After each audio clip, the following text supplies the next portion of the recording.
গর্ভাবস্থায় বিশেষ কোনো আমল আছে কিনা, থাকলে সেগুলো কি কি?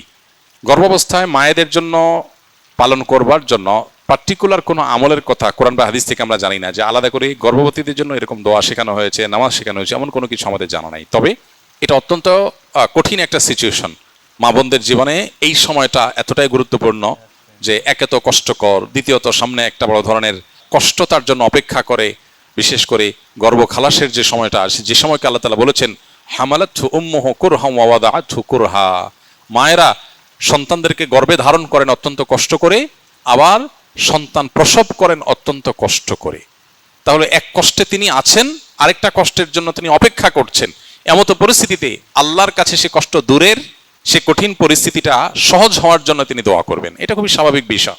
বিধায় একজন গর্ভবতী নারী তার গর্ভের এবং প্রসবের এবং অনাগত সন্তানের কল্যাণ কামনা করে আল্লাহর কাছে দোয়া করবেন, আল্লাহ যেন সহজ করেন।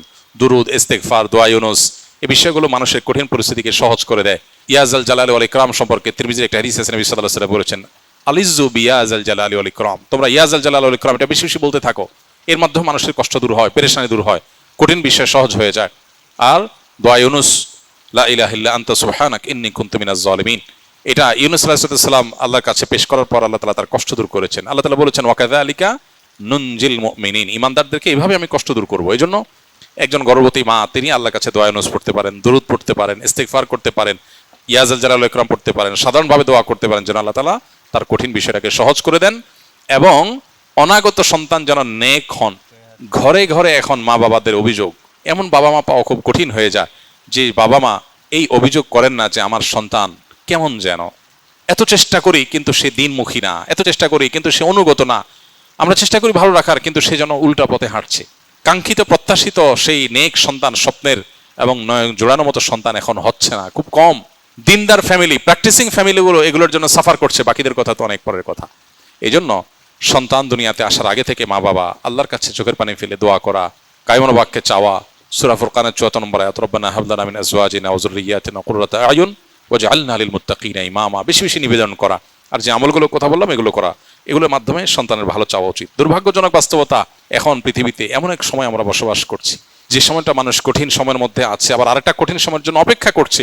যেখানে আল্লাহর দিকে সে ঝুঁকবে সেখানে বিজাতীয় কালচার দ্বারা প্রভাবিত হয়ে এখন এই গর্ভবতী মায়েরা তাদের শরীরের বিভিন্ন অংশ, তাদের গর্ভ, সেটাকে তারা বিভিন্নভাবে সোশ্যাল মিডিয়াতে প্রচার করছে, সেটাকে নিয়ে নানান আয়োজন করছে। অত্যন্ত দুর্ভাগ্যজনক একটা বাস্তবতা, আমাদের স্পিরিচুয়ালিটি এভাবে ধ্বংস করে দেওয়া হচ্ছে। অত্যন্ত গর্হিত যে সমস্ত কৃষ্টি কালচার আছে সেগুলো আমাদের সমাজে প্রবেশ করে দেওয়া হচ্ছে। যা পাচ্ছি আমরা সোশ্যাল মিডিয়াতে গোগ্রাসে গিলছি, একটি বার নিজের বিবেককে জিজ্ঞাসা করার ফুরসতটুকু পাচ্ছি না যেটা কতটা যৌক্তিক কাজ, কতটা ভালো কাজ, অনেক নির্লজ্জের মতো কাজ, আমরা সেটাকে ওয়েলকাম করছি। বিশেষ করে এই গর্ভাবস্থা মায়েদের এটাকে নিজের গর্ভের অবস্থাকে প্রকাশ করা, ছবি তুলে আপনার সোশ্যাল মিডিয়াতে পোস্ট করা এবং এটাকে ঘিরে বিভিন্ন আয়োজন করা, এই বিষয়গুলো অত্যন্ত দুর্ভাগ্যজনক বাস্তবতা। আমরা যা করছি তার ফসল আমরা কড়ায় গন্ডায় বুঝে পাচ্ছি। ঘরে ঘরে এখন সন্তানদের বিপদগামিতা, তাদের পথহারা হওয়া, আমাদের এই অঞ্চলে মানুষের বিশেষ করে মুসলমানদের সন্তানদের যে ভালো গুণগুলো ছিল সেগুলো আস্তে আস্তে হারিয়ে যাচ্ছে। আমরা আমাদের বাবা মার জন্য যতটা ভালো, আমাদের সন্তানরা আমাদের জন্য ততটা ভালো নয়। অথচ আমাদের বাবা মারা আমাদেরকে এত সুখ শান্তির উপকরণ দিতে পারেন নাই, আমরা আমাদের সন্তানদেরকে যতটা দিতে পেরেছি। তাহলে গ্যাপের জায়গাটা কি? খুবই পরিষ্কার। তো এই জায়গাগুলোকে আমাদের মাথায় রাখা দরকার এবং আল্লাহ তাআলার কাছে খুব বেশি রুজু হওয়া দরকার। ফরজ গোসলের সুন্নাত সম্মত সঠিক নিয়ম কি? কারণ গোসল ফরজ হলে শরীরে বা কাপড়ে কোথাও নাপাক লেগে থাকলে সেই অংশটাকে আগে ধুয়ে ফেলা, ভালো করে ধুয়ে নাপাকটা দূর করে ফেলা।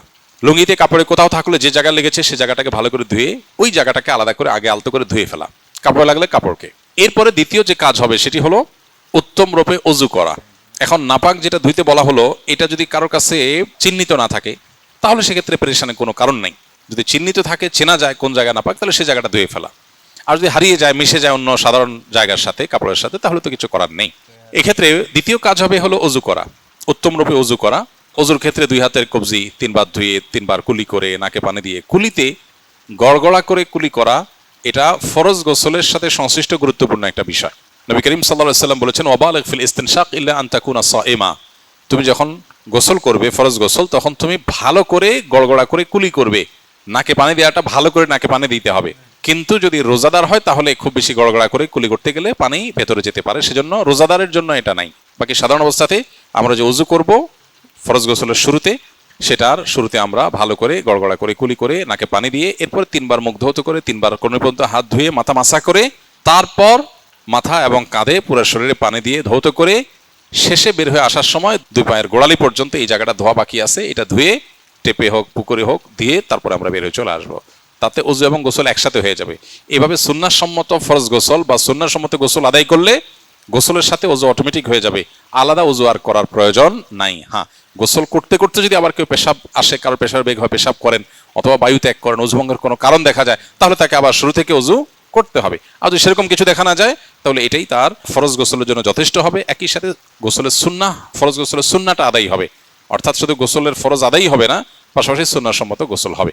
এক্ষেত্রে লক্ষ্য রাখতে হবে শরীরের কোনো জায়গায় যেন শুকনা না থাকে, প্রতিটা পশমের গোড়া পর্যন্ত যেন পানি যায়, সেটা সর্বোচ্চ খেয়াল রাখতে হবে।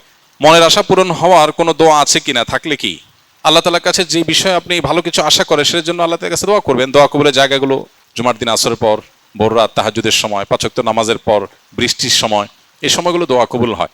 দোয়া কবুল আরো বেশ কিছু সময় আছে, উপলক্ষ আছে, এগুলোতে আল্লাহর কাছে দোয়া করবেন। আর আল্লাহর কাছে যখন নিজের মনের ভালো চাওয়াকে পূরণ করার জন্য কমন কিছু দোয়া আছে।